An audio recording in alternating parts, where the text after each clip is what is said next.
Alright, for this week's advanced interactive concept question, we looked at the iodine clock reaction, and I wasn't sure how well this was going to go due to the fact that I didn't know where to find any of these ingredients. I only had one or two in the house, so I had to go and figure out where everything was, which is kind of hard because it's not like a lot of the stores in the US. But I found everything and it was a-okay.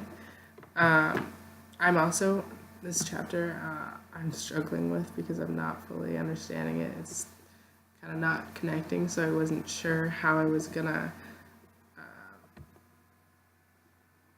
get everything explained.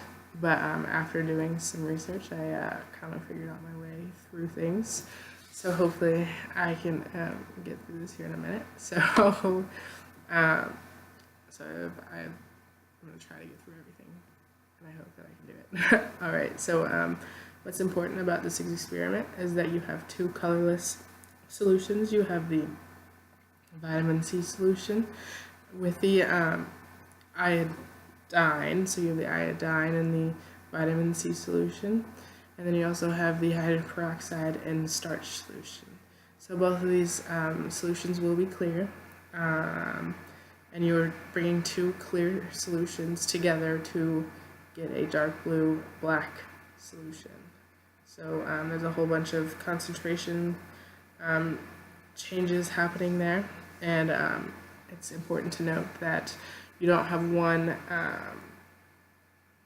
reactions. You'll have two reactors competing during the entire process to change the solution into the end result.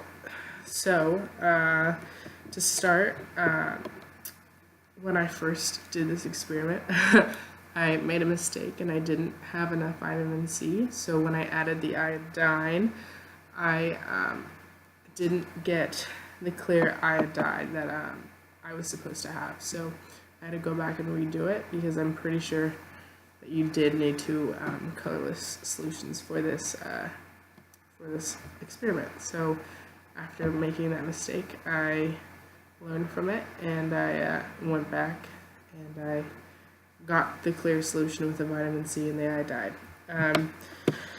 So when you add the vitamin C and the iodine together, you will get the iodine.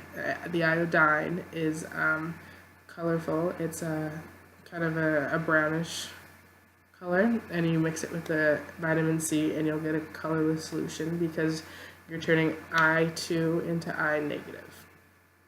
So there's one of them. And then that was solution A, and solution B was the peroxide and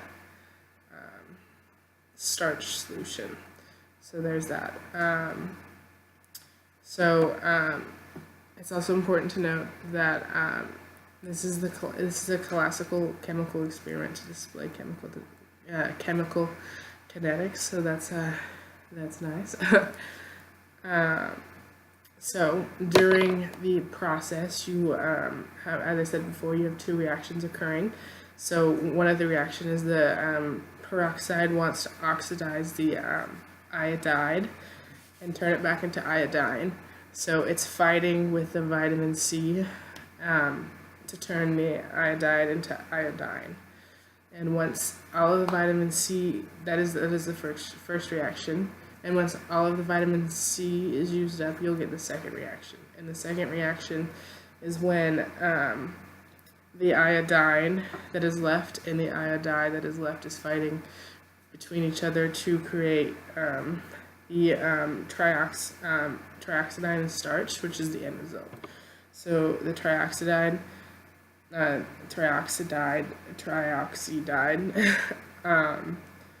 is the final substance that you have that is dark blue black. So here is my experiment. I had to turn the brightness down because it's kind of light in here, but I hope you can see it. There's my cup, and I started with solution A in there, and I was adding the solution B at that time. Maybe you can see it better when it's like this. The reaction hadn't started yet. It's supposed to happen instantaneously, what I read and what I watched in that video, but it didn't happen that way. But this was the final result of my experiment, and it turned dark blue and black. So that was fun. I did it right the second time, which was nice. I kind of wish I would have gone with it and saw what would happen if it wasn't colorless. But I'm pretty sure it would have turned out the same way, because it still would have been fighting with the vitamin C that was in there to get that through. So yeah.